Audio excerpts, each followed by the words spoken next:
자, 134페이지 보죠. 자, 134페이지 보면 이제 개업, 공개성, 교육하는 부분이 있습니다. 자, 교육하면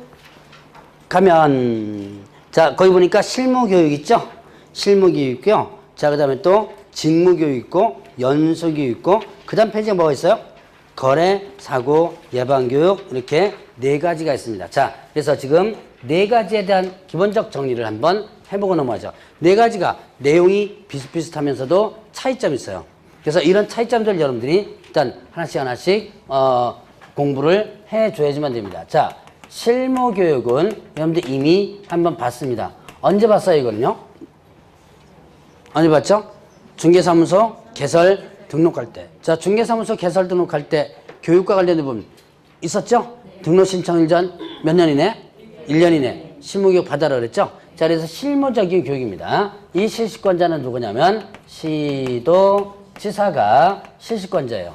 그러면 그 실무교육의 대상을 보면 일단 들어오고자 하는 사람입니다. 자, 등록을 하고자 하는 자, 그 다음에 또 사원 또는 임원이 되고자 하는 자, 그 다음에 또, 자, 분사무소 책임자가 되고자 하는 자, 그 다음에 또, 뭡니까? 소속공개사. 자, 소속 공인중개사가 되고자 하는 자. 자, 일단, 여러분들이 이제 배웠던 부분이 요거 사원 또는 임원 책임자까지는 한번 배웠을 거예요. 자, 책임자까지 실무교육 받아라 라고 했던 부분, 등록 부분에서 있었죠? 자, 그러면 일단 등록하고자 할 때, 사원 때 되고자, 책임자가 되고자 할 때 봤습니다. 자, 그리고 소속 공인중개사도 일단 실무교육 대상이에요. 이게 소속 공인중개사가 되고자 할 때는 일단은 실무교육 받아야 돼요. 왜 얘는 실무교육일까요? 얘는 실무를 할 수 있죠. 중개 업무를 직접 수행할 수 있으니까. 그러면 이때, 자, 시기는요.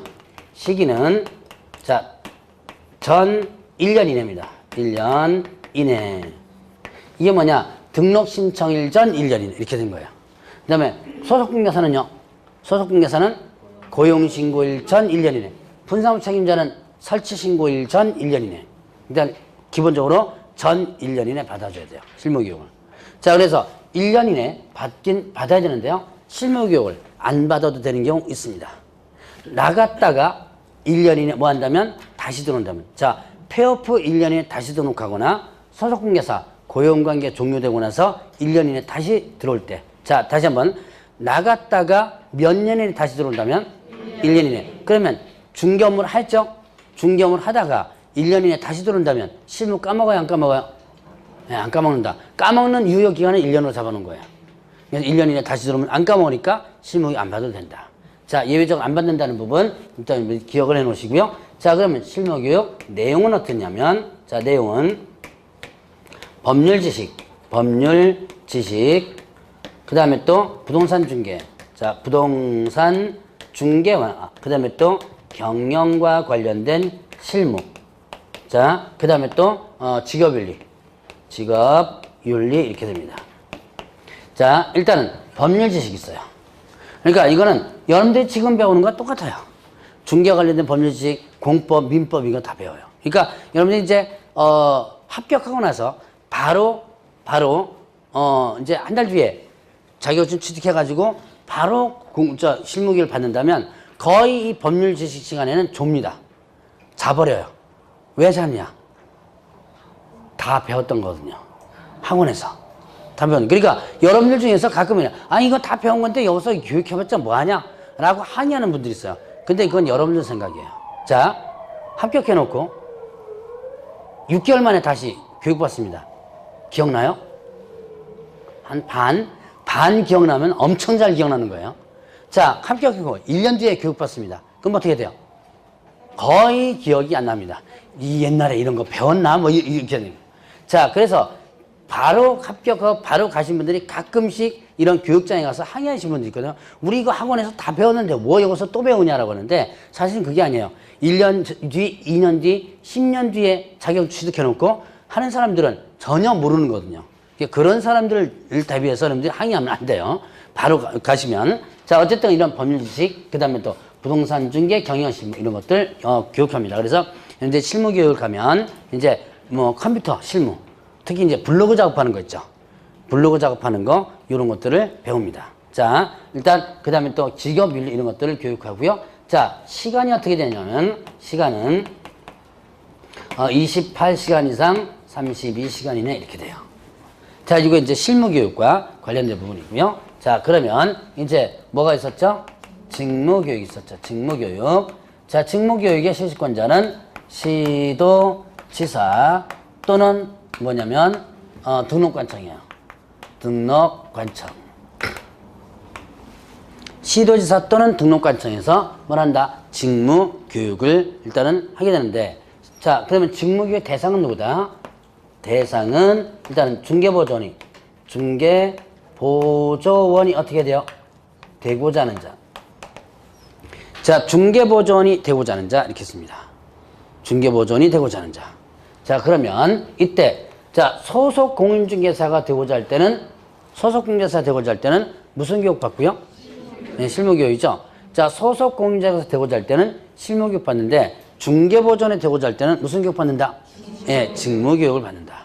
라고 하는 거. 자, 그러면 이때 이제 얘는요, 시기 똑같이 전 1년 이내입니다. 그러니까 중개보조원은요, 고용신고일 전 1년 이내겠죠. 마찬가지로 나갔다가 1년 이내 다시 들어온다면 직무교육 안 받습니다. 자, 그러면 이제 얘도 이렇게 교육받는데요. 그 내용이 좀 간단해요. 얘는 중개 업무를 수행할 수 있나요, 없나요? 없죠. 그러니까 법률 지식 이런 거 몰라도 돼요. 경영실무 몰라도 돼요. 그러니까 뭐만 하면 직업윤리만 합니다. 직업윤리만. 직업윤리만 일단은 교육받습니다. 그러니까 직업윤리만 교육받으니까 어떻게 돼요? 교육시간이 짧겠죠? 그래서 시간은 어떻게 되냐면 시간은 3, 4시간입니다. 3에서 4시간이에요. 자, 그러면 이제 이거는 이 두 가지는 실무교육과 직무교육은 들어오고자 하는 사람에게 교육을 하는 건데요. 자, 근데 문제는 이제 연수교육이라는 게 있죠. 자, 세 번째 교육이 연수교육입니다. 자, 연수교육. 자, 연수교육은 실시권자가 시도지사입니다. 실시권자가 누구다? 시도지사. 그런데 연수교육 대상을 보면요. 자, 대상은 누구냐면 자, 개업, 공인중개사 및 소속 공인중개사예요. 자, 다시 한번 연수교육의 대상은 뭐다? 개업, 중개사 및 소속 공인중개사. 그러면 얘네들은 누구예요? 이미 들어와 있는 사람이죠. 자, 실무교육은요, 들어오기 전에 받는 거죠. 들어오기 전에 받는 겁니다. 그런데 연수교육은 들어온 사람에게 하는 건데요. 개업, 공인중개사 등이 아니고 개업, 공인중개사 및 소속 공인중개사예요. 그럼 이거는 연수교육은 누구는 대상이 아니에요. 네, 중개보조는 대상이 아니죠. 자, 그러면 이때 연수교육 시기가 있습니다. 시기는 자, 실무 교육을 받은 날을부터 시작해서 2년마다 받아라 그랬습니다. 자, 실무 교육을 받은 날부터 2년마다 받아라. 이게 무슨 말이에요? 실무 교육을 받은 날부터 2년 안에 받아야 되는 거예요? 2년으로 해서 계속 받아야 되는 거예요? 2년마다 계속 받아야 돼요. 자, 2년마다 개업공개사나 소속공개사로 있다면 2년마다 어떻게 한다? 계속 받아주면 됩니다. 정기교육이에요. 그리고 의무교육입니다. 이거 만약에 실무교육 이거를 2년마다 받지 않는다면 개업공개사나 소속공개사 모두 500만 원 이하의 과태료입니다. 자, 교육을 받지 않으면 어떻게 된다? 500만 원 이하 과태료. 자, 이 교육과 관련된 부분이 참 저는 할 말이 많은데 교육할 때마다 제가 이거 할 때마다 얘기합니다. 제발 좀 공부 좀 하시라고. 이제는 여러분들 스스로 공부를 해야 돼요. 뭐 하고 나서? 개업하고 나서. 자, 공인중개사 자격증 공부할 때는요, 여러분들이 정말 열심히 공부하고 있죠? 안 하는 것 같은데. 자, 열심히 공부해야 돼요. 그래야지만 합격합니다. 근데 그렇게 열심히 공부해서 합격하면 개업공개사 딱 되자마자 공부를 안 합니다. 공부할 시간 없죠? 시간 없어요. 왜? 저녁 때마다 맨날 술 파마시러 돌아다니니까 공부할 시간이 없어요. 그러니까 공부를 안 해요. 자, 이 교육이 원래는 99년도 때까지 있었던 교육이에요. 옛날에 있었던 교육입니다. 그런데 99년도까지 2년마다 의무적으로 끌려가지고 교육받았어요. 옛날엔 더 강화됐습니다. 이거 옛날 얘기. 이거 교육 이틀 동안 했는데 안 받으면 업무정지였어요. 과태료가 세요? 업무정지였어요? 그렇죠. 업무정지 2개월, 3개월 받아요. 영업 2개월, 3개월 못하죠? 업무정지 받았었어요. 근데 이제 하도 민원이 들어옵니다. 난 바빠 죽겠는데 왜 이렇게 자꾸 교육시키냐. 우리 알아서 잘할 테니까 제발 좀 교육 좀 없애달라고. 그래서 그 여러분들이 아니고요. 여러분들은 죄 없습니다. 누가 죄가 있냐면 지금 현재 개업공개사가 이제 그 뜻을 믿고 이 교육을 없앱니다. 없애는 순간부터 뭐가 있냐. 사고가 터지기 시작해요. 공부해요, 안 해요? 안 하죠. 그러니까 얼마나 공부 안 하냐면 제가 늘 느끼는 게 뭐냐면 자, 법이 개정됐는데도 이걸 2년 동안 3년 동안 전에 것도 이걸 옛날 걸로 하는 사람들이 많아요. 하도 공부를 안 하니까 이제 사고가 터지기 시작합니다. 어디서 금방 하냐면 여러분 아까 업무보정 있죠? 공제에서 금방 나와요. 공제 지급 건수가 올라가기 시작하고 지급 액수가 올라갑니다. 자, 그럼 금방 나오죠? 통계치 금방 나와요. 여러분들 이제 공제 하면 지금 현재 개업공개사가 약 70%가 공제 가입했어요. 30%가 보증보험 가입하고 그럼 건수가 금방 표시가 납니다. 그래서 안 되겠다 싶어서 4년 전에 다시 교육을 만든 거예요. 그러니까 없었다가 다시 부활된 교육입니다. 그러니까 여러분들이 좀 이렇게 편하게 해주면 알아서 여러분들이 스스로 애들은 잘 안 해요, 그걸. 자, 그래서 이렇게 의무적으로 교육을 받더라고요. 저는 솔직히 말하면 이거 500만 원 과태료 하지 말고 업무정지로 좀 했으면 좋겠어요. 지금 제가 들리는 얘기로는 돈으로 때운다 그러더라고요. 교육 일부러 안 받는데요. 안 받고 나중에 과태료 나오죠? 과태료 문대요, 그냥. 근데 그래서 버팅겨 또 버팅겨 바쁘니까 얼마나 바쁜지 모르겠지만 400만 500만 원 돈으로 버팅길 정도면 돈은 좀 벌겠죠. 근데 이거는 의무적으로 좀 교육을 좀 받아놓는 게 좀 좋을 겁니다. 자, 그러면 내용은 어떻게 한다? 내용은 일단 법제도의 변경사항과 그 다음에 또 자 부동산 중개 그 다음에 경영실무 경영과 관련된 실무 그 다음에 또 뭐가 있다? 직업윤리 이렇게 했어요. 자, 법제도의 변경사항 저기 실무교육 보세요. 뭐였었어요? 실무교육 보면 법률 지식이죠. 여기는 변경사항입니다. 요것만 약간 차이가 날 뿐 내용 똑같아요. 그 다음에 시간이 어떻게 된다? 자, 시간이 12에서 16입니다. 12시간 이상 16시간 이내에서 받아요. 그래서 지금은 이틀 16시간 받습니다. 이틀 동안 꼼빡 와서 받아요. 이 교육이 필요해요, 사실은요. 자, 그러면 이제 연수교육은 자, 여기와 별도로 통보 규정이 있습니다. 2년마다 받으라 그랬죠? 그러니까 연락해줘야 되겠죠? 그래서 통보 규정이 있는데 통보는 자, 2년이 되기 2개월 전, 2월 전까지. 2년이 되기 2개월 전까지 이렇게 됩니다. 자, 요게 이제 연수교육과 관련된 부분이에요. 자, 일단 여러분들이 비교해보세요. 제가 보니까 대상 시기 내용 쭉 이렇게 옆으로 쭉 비교돼서 나오죠? 요런 차이점 나오죠? 공통점도 있지만 차이점도 있죠? 이런 것들이 나중에 이제 시험 문제 나오는 거예요. 자, 그러면 이제 거래사고 예방교육이 있는데 이 거래사고 예방교육은 일단은 자, 누가 실시권자냐면 국토교통부 장관, 그 다음에 또 시도지사, 그리고 또 누가? 등록관청이 어떻게 된다? 실시할 수 있습니다. 국토교통부 장관이 실시할 수도 있고, 시도지사가 실시할 수도 있고, 등록관청이 실시할 수도 있다. 이 거래사고 예방교육은 뭐냐면, 대상은 누구냐면, 일단, 대상은 개업공개사, 공인중개사 등입니다. 자, 개업공개사 등 하면 누구예요? 개업공개사뿐만 아니라 소속공개사하고 중개보존, 소속공개사, 중개보존까지가 일단은 뭐가 된다? 다 합쳐가지고 등이라고 그랬죠? 자, 이 거래사고 위반 교육은 중개보존까지 교육 대상인데 왜 하느냐? 그해 갑자기 법 개정이 많이 됩니다. 이것도 알려줘야지만 되겠죠? 자, 이번에 어떤 지역에 투기가 지금 일어나고 있어요. 걔도 교육시켜야죠. 자, 지금 강남에서 투기가 많이 일어나고 있는데 다른 지역도 일어나려고 합니다. 그럼 어떻게 돼요? 강남뿐만 아니라 다른 지역에 있는 경영수들 해가지고 야, 나쁜 짓 좀 하지 마라. 뭐 이런 것도 교육시켜야죠. 그래서 이렇게 수시로 불시에 교육시키는 것이 거래사고 예방교육입니다.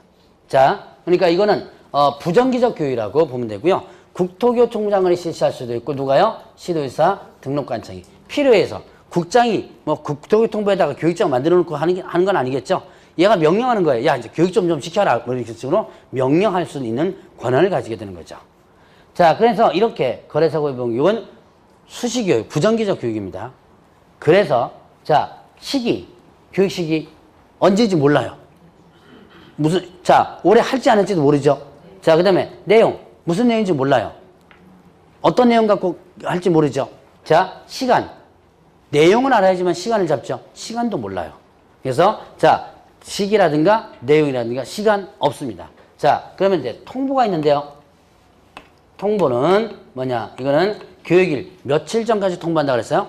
네, 10일 전. 자, 이거는 10일 전까지 통보한다.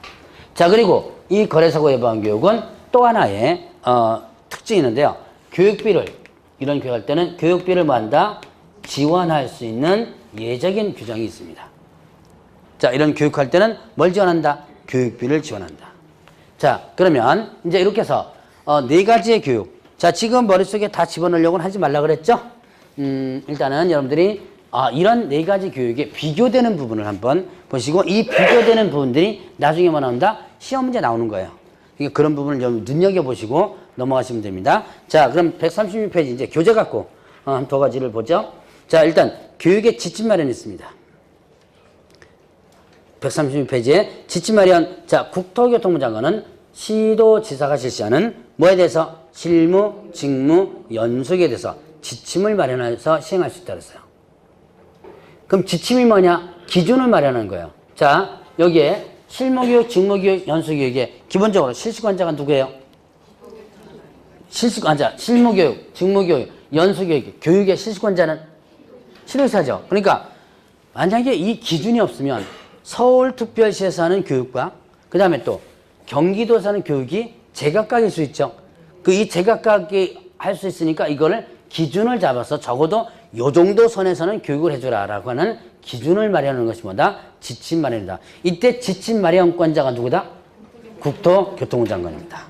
자, 그러면 이제 교육의 위탁이 있어요. 자, 업무 위탁이 있는데요. 업무 위탁 규정이 뭐냐면 국토교통부 장관 시도지사 등록관청은 대통령령 전한 바에 따라서 그 업무 일부를 협회 또는 대통령령 전기관에 위탁할 수 있다는 근거 규정을 두고 있습니다. 이 업무 위탁의 근거 규정에 의해서 교육을 위탁할 수 있는데요. 자, 어떤 교육을 위탁할 수 있어요? 실무, 직무, 연수교육에 대해서. 실무, 직무, 연수에 대해서. 자, 아까 지침 마련도 실무, 직무, 연수죠. 업무 위탁도, 교육 위탁도 실무, 직무, 연수죠. 거래사고 예방 교육은 어떻게 돼요? 자, 거래사고 예방 교육은 지침 마련에도 없고 위탁 규정에도 없죠. 자, 이런 차이점들 한번 구분해 보시고요. 자, 일단 교육을 위탁할 수 있다. 어디다 위탁할 수 있냐면 부동산 관리학과 개설된 고등교육 제2주였던 학교. 이건 전문대학 또는 대학을 얘기합니다. 제2주였던 학교는 전문대학 또는 대학. 그래서 여러분들이 실무교육 같은 경우는 일단 대학에서도 많이 좀 해요. 지금 아마 대학에서 실무교육을 하는 데가 건국대하고 명지대하고 그 다음에 강남대인가? 요 가까이는 아마 세 개에서, 저쪽에 전문대학인 서일대인가 거기서도 하고 있는 것 같더라고요. 그래서 대학에서도 이제 위탁받아가지고 이런 실무교육을 하고 있습니다. 자, 그 다음에 또 이제 협회에서도 위탁받아서 하고 있고요. 주로 이제 협회 걸 많이 받아요. 그 다음에 또 공기업 또는 준정기관에서도 위탁받아서 할 수 있습니다. 자, 그러면 이제 위탁받아서 할 수 있는 교육기관이 뭐다? 일단 고등교육법 제2조 따른 학교, 전문대학 또는 대학이죠. 자, 그 다음에 또 협회, 공기업 준정기관에서 위탁받아서 할 수 있다. 위탁한 때 관보에 일단 고시를 하도록 하고 있고요. 자, 그러면 교육기관의 인력 기준을 한번 보세요. 이게 이제 시험 문제, 한번 나왔던 적이 있었습니다. 자, 강사 기준이 있어요. 강사 기준. 일단, 박사학위 소지자 있습니다. 박사학위 소지자는 경력에 대한 기준이 있어, 없어요? 없죠. 그냥 박사학위 소지자. 이렇게 하면 됐죠. 자, 그러면 전임 강사는요? 전임 강사에서는 교육과목 관련 과목을 몇 년 이상 강의한 사람? 2년. 그래서 전임 강사는 2년. 그 다음에 또 석사학위는요? 3년. 자, 다시 한번. 전임 강사는 몇 년이고? 2년. 석사학위 3년. 자, 그 다음에 변호사는요? 2년. 7급 공무원 6개월. 그 외 자격증 3년. 자, 다시 한번 봅니다. 박사학위 수여자는 몇 년 없고요. 자, 전임 강사는 2년. 그 다음 석사학위는 3년. 그래서 전이 석삼 이렇게 나중에 구분합니다. 자, 그리고 또 변호사 2년. 그 다음에 7급 이상은 공무원 6개월. 그 다음에 그 외에 자격증 3년이고요. 그 다음에 강의실 1개 수용 확보해줘야 돼요. 50제곱미터 이상의 강의실을 확보해줘야지만 됩니다. 자, 이런 강사 기준도 실제로 시험 문제 많이 몇 번 나왔었어요. 자, 그러면 이제 교육과 관련된 부분은 이 정도 정리하고, 자, 오늘의 마지막 중개보수. 자, 중개보수. 중개보수는 뭐예요? 중개보수는 개업 공인중개사가 받을 수 있는 뭐다?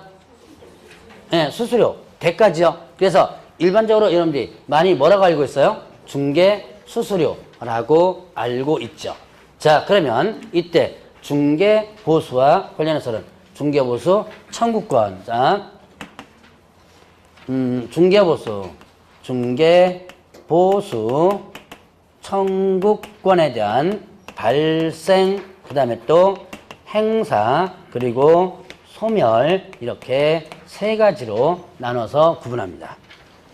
청구권이란 뭐예요? 청구권이란 중개보수를 받을 수 있는 권리, 달라고 할 수 있는 권리, 이게 뭐다? 청구권이죠. 그 청구권 발생되는 시점과 행사되는 시점, 소멸 시점인데, 발생되는 시점은 언제냐면 중개계약이 체결되면. 자, 중개계약하면, 자, 중개계약 누구와 누구의 계약이죠?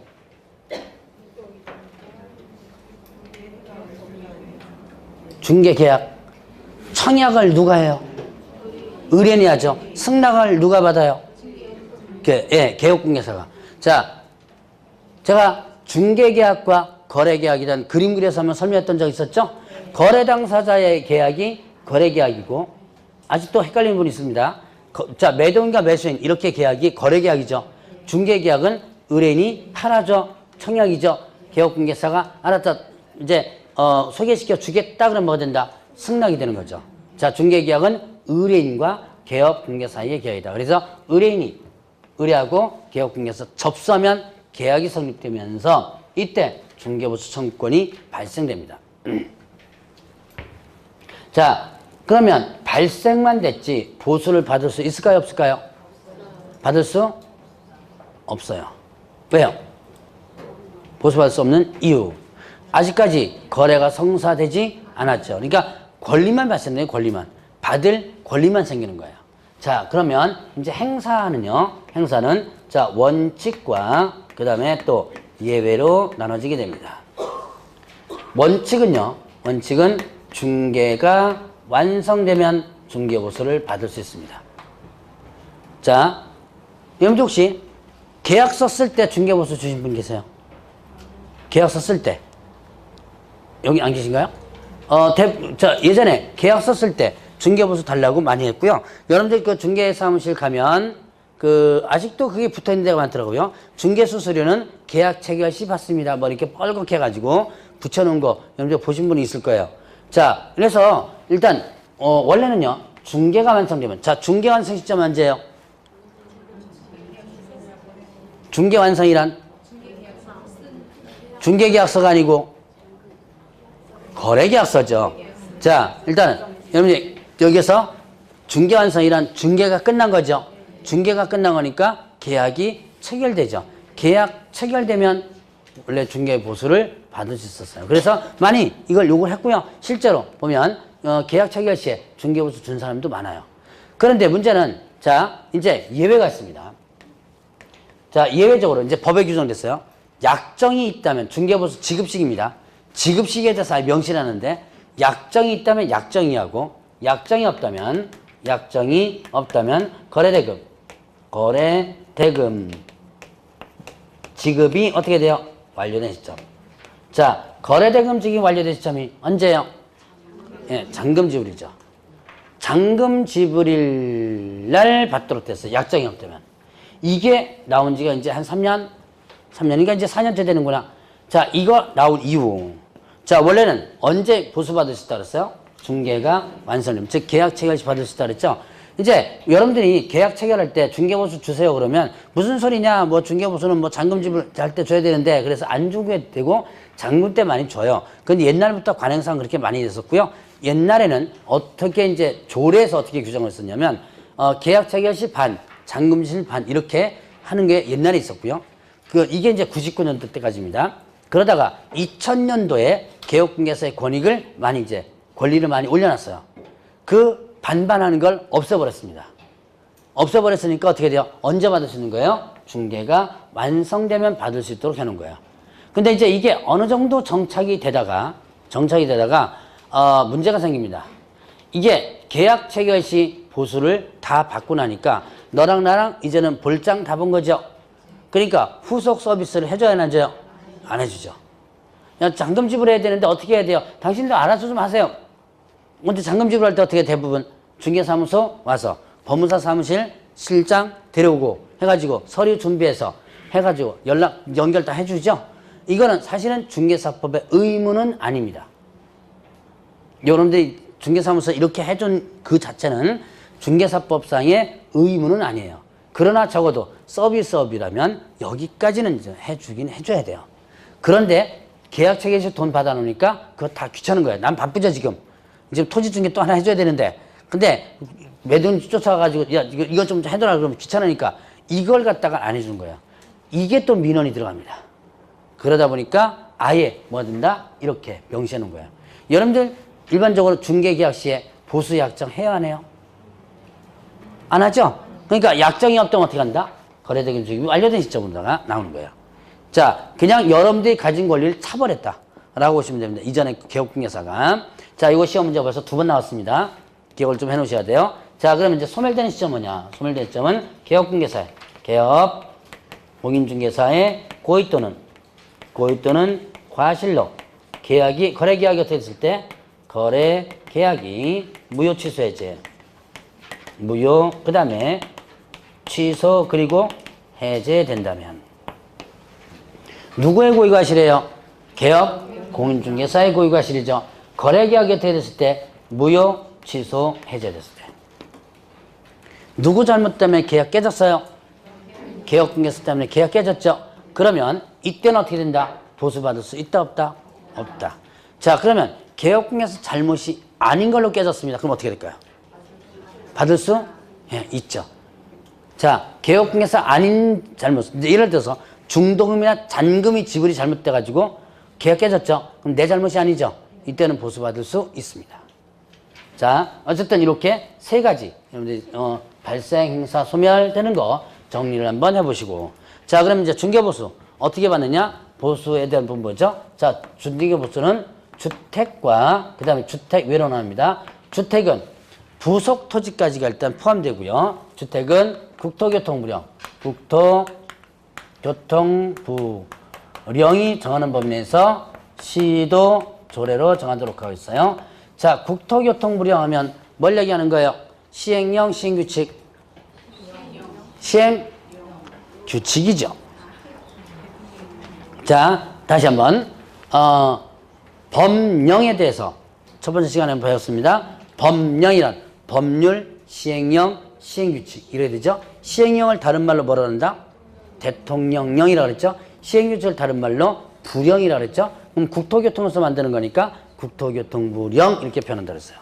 자, 그러면 이렇게 국토교통부령 즉 시행규칙에서 정한 범위에서 나머지는 시도조례로 정한다. 자, 그래서 매매교환, 매매 그 다음에 교환은 1천분의 1천분의 9고요. 임대차 등은요? 임대차 등은 얼마? 1,000분의 1,000분의 8 이렇게 됩니다. 1,000분의 가면 몇 프로예요? 0.9%죠. 0.9, 0.8%입니다. 그 범위를 정해놓고 나머지는 어디서 정한다? 시도조례 정한다. 시도는 뭐예요? 특별시, 광역시도. 자, 여기에 광명의 중개사무소 있습니다. 그러면 어느 조례를 적용하는 거예요? 예, 광명시가 아니고 경기도 조례를 적용하는 거예요. 그래서 제가 누차 강조합니다. 저한테 중개 수수료 얼마인지 제발 좀 물어보지 마세요. 그렇게 물어보지 말라 그래도 계속 물어봐요. 저 모릅니다. 경기도 조례 몰라요. 중개 수수료가 어떤 건지. 그러니까 어딜 찾아보시라고 그랬어요? 인터넷 찾아보라 그랬죠? 인터넷 찾아보면 경기도 조례 잘 나옵니다. 자, 그래서 이 조례를 기준으로 해서 일단 받도록 됐어요. 자, 근데 주택 부분에서 보면, 자, 주택 부분 면적이 얼마? 2분의 1 이상이라면, 이때 뭐 적용한다? 주택 요율을 적용한다. 자, 이게 이제 주택과 관련된 중개보수 범위입니다. 보수 범위고, 자, 그러면 이제 주택 외를 보죠. 주택 외. 자, 주택 외는 이거 어떻게 된 거예요? 토지나 상가나 이게 주택 외가 되겠죠? 이거는 자, 국토교통부령, 국토교통부령이 정하는 범위에서 협의해서 받을 수 있습니다. 합의하는 거죠? 협의해서 받을 수 있다. 이때 국토교통부령이 정하는 범위는 매매, 그 다음에 또 교환, 그리고 또 임대차. 매매, 교환, 임대차 모두 어떻게 된다? 1,000분의 얼마예요? 네, 9. 자, 위에 거 잘 비교해 보세요. 주택은 시도조례인데 여기는 협의고요.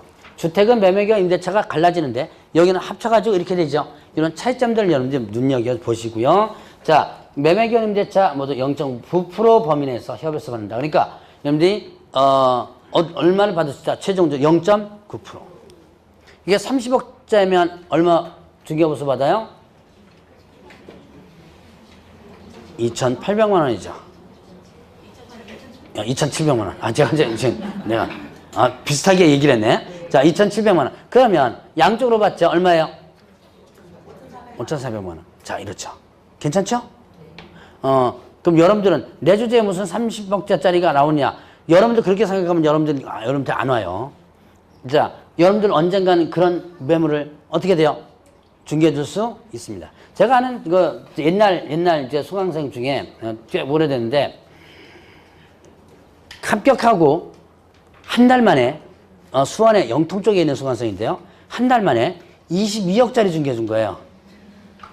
토지를 중개해 주는데 개업하고 한 달 만에 22억짜리 중개해 줬습니다. 근데 사실 이 양반이 여자분인데 원래는 주택 쪽으로 가려고 주택 쪽에다가 해가지고 주택 쪽에다가 사무실 했는데 우연하게 토지를 갖다가 물은 거예요. 근데 재수 좋게 일단 중개가 됐어요.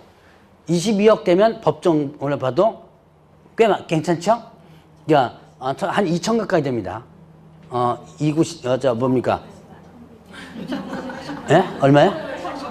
어우, 빨리도 계산한다. 그냥 대충 저는 2천 가까이 된다는데 빨리도 계산하냐. 그래서 아마 돈 벌 거예요. 빨리 계산하니까. 그래서 이렇게 양쪽으로 받으면 얼마예요? 거의 4천 가까이 되죠? 예, 그러니까 이 사람이 그래놓고 나서 주택을 그다음부터 안 합니다.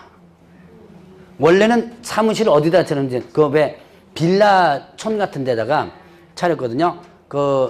여러분들이 그쪽 가보시는 분들이 영통 쪽에 경희대 쪽이 있어요. 그쪽에 빌라, 단독주택 뭐 이렇게 가는 지역인데 그쪽에다 차렸다가 한 달 만에 22억대짜리 토지 하나 중개주고 나서 그때부터는 주택 안 하고 토지만 자꾸 돌아다녀요. 그래서 여러분들도 어떻게 돼요? 그런 거 충분히 할 수 있다. 법정만 받아주면 충분히 할 수 있어요. 자, 그래서 이렇게 1,000분의 9 범위 내에서 받을 수 있다. 자, 근데 주택 외에만 특별히 적용하는 게 있습니다. 자, 자기가 받을 보수요율, 보수 요율에 대해서 요율표 명시하고, 자, 요율표에 명시하고요. 초과해서 받아서는 안 된다. 초과수수 금지. 초과 수수를 금지한다. 뭐 이런 내용이 있습니다. 이거는 이 규정은요. 주택 외에만 적용되는 건데요. 경쟁을 유도하기 위한 규정이기도 합니다.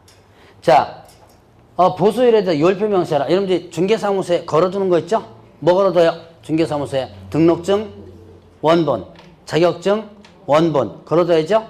그 다음에 중개부수, 요일표 한 대표와 그 다음 업무보증 설정서 4개 걸어두죠? 그 요일표가 걸리죠? 거기에 우리 집은 몇 프로 받겠다라고 명시해줘야 돼요. 그리고 그것을 초과해서 받으면 안 된다. 이거를 경쟁을 한번 붙여보자라고 해서 참 머리 참 잘 썼어요. 담당 공무원이. 근데 실문을 잘 몰라서 그렇지. 머리는 잘 쓴 거예요. 자, 그럼 너네, 자, 0.9% 받는데 우리 집은 0.7% 써놓으면 고객들이 잘 올 거 아니냐. 그럼 만약 0.7% 써놨습니다. 그러면 초과해서 받으면 안 된다 그랬죠. 0.8%, 9% 받을 수 있어 없어요? 없죠. 그럼 이렇게 쓰면 돼요, 안 돼요? 안 되죠. 그냥 0.9% 쓰세요. 해놓고 나중에 상황될 때 어떻게 돼요? 깎아주면 됩니다. 예. 더 받는 게 문제지 덜 받는 건 상관이 없죠. 자, 그래서 요 규정은 일단 어디에만 적용되는 거? 주택 외에만 적용되는 거. 자, 그 다음에 또 하나 이제 오피스텔이 또 별도로 또 규정이 있어요. 자, 오피스텔이 있는데요. 이 오피스텔은 뭐냐? 자, 원래 오피스텔이 뭐죠? 무슨 용도예요? 네, 업무용이죠. 사무용, 업무용이죠. 그럼 업무용이면 뭐가 적용돼야 돼요? 주택 외가 적용돼줘야죠. 자, 그런데 이걸 갖다가 뭘로 많이 써요? 주거 용도로 많이 쓰는 거예요. 자, 원래는요, 정확히 표현하면 일단은 여러분들이 뭡니까? 실제 용도대로 일단 받아야 돼요. 자, 만약에 상업용 시설에 주거용으로 쓴다면 주거는 받아야 되는 게 원칙입니다. 그런데 이게 어떻게 된다? 이게 주택 외로, 아니 오피스텔은 주택 외죠. 여기다가 주거 용도로 들어가는데도 뭘 받은 거예요? 0.9%를 받은 겁니다. 이게 문제가 많이 발생하죠. 나는 주거로 들어갔는데 왜 0.9% 받느냐? 근데 이제 이 사람들이 또 개혁군에서 나는 여기는 뭐다? 업무용이니까 이렇게 받아야 된다. 이렇게 한 거예요. 이게 하다 보니까 국토교통부에서도 이게 지침을 갖다가 이전에 어정쩡하게 내는 바람에 이런 혼란이 생겼어요. 그래서 아예 오피스텔이 주거 용도로 된다면 아예 이제 요율을 갖다가 명시해버립니다. 자, 이제 오피스텔의 조건이 있습니다. 전용 면적이 얼마? 85제곱미터 이하로 해줘야지만 되고요. 그 다음에 상하수도 시설 같이 뭐 있어야 된다? 부엌이 있어야지만 되고요. 자, 그 다음에 화장실, 그 다음에 뭐가 있다? 욕실. 85제곱미터 이하고 부엌에 써야 되고 화장실과 욕실이 있어야지만 됩니다. 4가지 조건이 모두 갖추어졌을 때. 자, 상하수도에서 갖췄고요. 그다음 화장실과 욕실이 같이 붙어 있어도 상관없습니다. 자, 4가지 조건이 모두 갖춰졌다면 매매 교환은 그 다음에 교환은 얼마냐면 1,000분의 5. 1,000분의 5. 몇 프로예요? 네, 0.5%죠. 그 다음에 임대차는 얼마? 네, 1,000분의 4 범위 내에서 협의해서 받도록 하고 있습니다. 아예 이렇게 명시해버린 거예요. 이게 민원이 들어오고 뭔가 문제가 생기면요. 그 뭔가 문제가 생긴 거에 대한 꼭 제재가 이렇게 법률적으로 나와요. 그래서 많이 개혁공개가 풀어졌다가 풀어준 것들이 슬금슬금 다시 어떻게 해요? 묶이게 돼요. 2000년도에 상당히 많은 규제가 풀어졌거든요. 김대중 대통령 들어와가지고 규제개혁위원회라는 것을 만들어가지고 거기서 규제를 상당히 많이 풀었는데도 이렇게 다시 원위치 되는 경우들이 많은 거예요, 지금. 자, 어쨌든 이제 이 4가지 조건이라면 어떻게 된다? 이렇게 봤고요. 4가지 조건에서 하나를 빠지면 어떻게 돼요? 4가지 조건에 하나를 빠지면 뭘 적용한다? 주택 외를 적용하게 되는 거예요. 자, 그러면 이제 이렇게 해서 중개보수 범위를 받고 그러면 이제 어떻게 계산하느냐? 중개보수 계산을 한번 보죠. 자, 계산은 이제 144페이지쯤에 있겠네요. 자, 일단 매매는 매매 가액에 해당 요리하면 되고요. 자, 교환은요.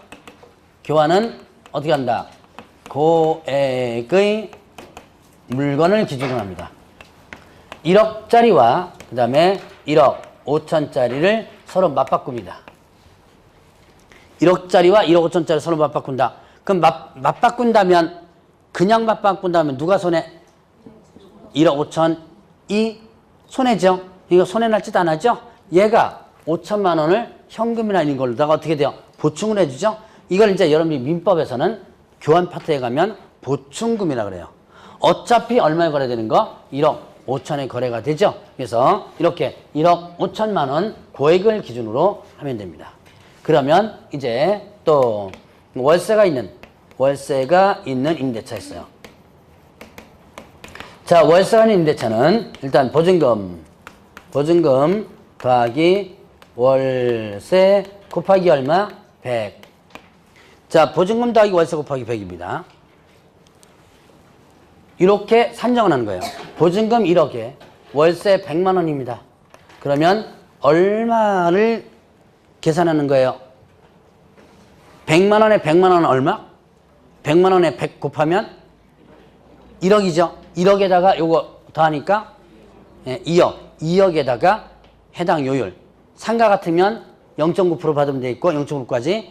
주택 같은 경우는 2억에 해당 요율 조례 나오겠죠? 그걸 그대로 받으면 되는 거예요. 자, 그러면 이렇게 계산하여. 이렇게 계산하여 5천만 원 미만이라면. 자, 미만이면 5천만 원이 해당되나요? 안 되나요? 해당 안 되죠. 자, 그러면 다시 계산합니다. 보증금 더하기 월세 곱하기 얼마? 70으로 낮춰서 계산하는 거예요. 소액 임차인들 있죠? 소액 임차인에게 보수를 깎아주는 제도인데요. 자, 그러면 볼까요? 역대 보증금 2천만 원에 월세 30만 원 임대차입니다. 보증금 2천만 원에 월세 30만 원 임대차예요. 자, 이거 곱하기 100을 할까요? 곱하기 70을 할까요? 곱하기 100을 합니다. 자, 제가 지금 금방 물어봤었죠? 5천만 원 미만이면 5천만 원이 해당된다, 안 된다? 안 된다. 이거 22회 때 기출문제예요. 제가 저번에 아마 이런 얘기 했을걸요? 초과 미만 이런 것도 문제 나온다 그랬죠? 이런 식으로 문제 나오는 거예요. 이때 의외로 많이 틀렸어요, 이거. 자, 그러면 딱 계산하니까 얼마예요? 5천이죠. 그러니까 이때는 70으로 하지 않고 얼마를? 100 그대로 하는 거예요. 근데 자, 봅시다. 이제 20만 원.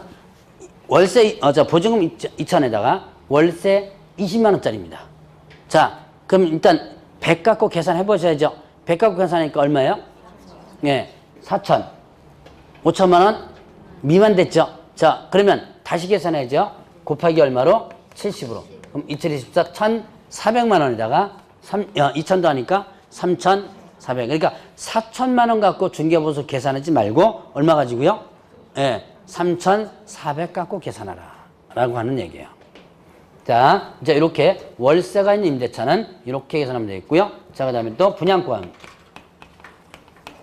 분양권은 이거는 일단은 기납입된 금액에 뭐를 포함하냐면 프리미엄을 플러스 프리미엄을 포함하는 걸로다가 계산하면 돼요. 이거를 실제 거래 가격이라고 합니다. 이걸 뭐라고 한다? 실제 거래된 가격. 자, 분양가가 3억입니다. 자, 이제 분양가 3억짜리를 한번 거래해보죠. 자, 일단 분양계약 체결되지만 거래가 가능해요. 자, 일단 계약금 얼마 주고 계약금 얼마요? 10%니까 3천만 원이죠. 자, 그 다음에 1차 중도금 6천만 원 줬습니다. 자, 일단 계약금 3천에 1차 중도금 6천만 원 주고 그 다음에 뭐 한다? 이제 이 상태에서 파는 거예요. 그래서 여기 프리미엄 합쳐야죠. 자, P를 얼마 받냐면 1,000만 원을 받았습니다. 1,000만 원 받고 팔아요. 그러면 얼마가 실제 거래 가격이에요? 1억. 예, 1억. 이게 실제 거래 가격이죠. 기납입된 금액이 얼마요? P 1,000만 원까지 합치면 1억이죠. 요거에다가 해당 요율 받아야 돼요. 근데 여러분들이 대부분 어떻게 받아요? 3억에다가 플러스 1000만 원 이렇게 받습니다. 3억 천. 여기다가 계산해서 받아요. 이거 안 됩니다. 자, 그리고 요즘은 뭐 분양권 하나 거래하면 아예 고정비 받는다며 얼마 해가지고 요즘은 여기서는 이렇게 받아 그러면서 몇백만 원 해가지고 아예 고정비 받는다 그러더만요. 자, 어쨌든 더 받으면 어떻게 된다? 초과수수입니다. 초과수수, 초과수수. 보수 초과해서 받은 거죠. 형벌 어떻게 되죠? 아까 금쟁에서 배웠어요. 1년 이하 징역 또는 1천만 원 벌금에 해당되는 거예요. 자, 요 세 가지 시험 문제 자주 나오는 거니까 이 문제는 좀 기억을 해 놓으시고요. 자, 그러면 이제 이런 게 있어요. 동일 대상물에 대하여 동일 당사자 간의 매매를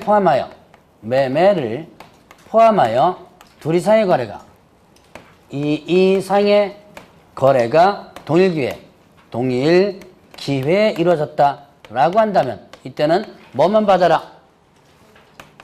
매매 보수만 받아라. 이런 내용이 있습니다. 좀 복잡하죠? 동일 있습니다.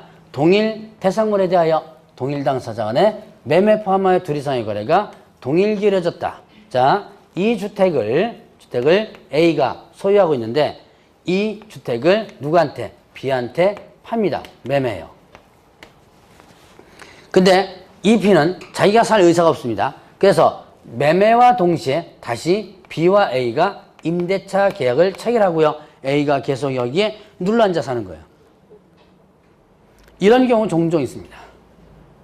뭐 여러 가지가 있어요. 예를 들어서 자, 농지 같은 거 있죠? 농지를 내가 팝니다. 농지를 팔았어요. 근데 산 사람은 일단 농사 지을 수 없는 상황이니까 그럼 네가 농사 계속 져라. 그럼 농지 임대차를 동시에 계약하는 거예요. 자, 이런 경우도 있고요. 뭐 여러 가지 사례가 많습니다. 자, 그러면요. 동일 대상물에 대하여 동일 당사자 간의 매매 포함하여 둘 이상의 거래가 동일 기회에 이루어졌죠. 이때는 뭐만 받아라? 매매 보수만 받고 임대차 보수 받으면 안 된다는 얘기. 요 얘기입니다. 그러면 보죠. 이 상황에서 A와 B가 매매 계약 체결하고 B와 C가 다시 임대차 계약을 체결합니다. 이건 어떨까요? 그건 둘 다 받을 수 있죠. 왜? 동일 대상물이고 동일 기회인데 뭐가 달라요? 동일 당사자가 아니죠. 이거는 매매 임대차 다 받을 수 있어요. 지금 제가 금방 된 사례를 중개보수 계산 문제로 이미 다 나왔어요. 시험 문제. 보수 계산 문제로 이미 다 나왔던 부분입니다. 이게 여러분들이 다 이걸 이용해가지고 응용할 수 있어야지만 돼요. 자, 그러면 이제 실비. 마지막으로 실비와 관련된 부분이죠. 실비는 하나의 비용이에요. 실비는 뭐다? 비용. 자, 그러면 실비는 권리, 관계, 확인에 소요된 비용과 그 다음에 계약금 등에 대한 예치, 비용, 이렇게 비용이 두 가지입니다. 이거는 개업중개사, 공인중개사, 명의로 예치할 때요.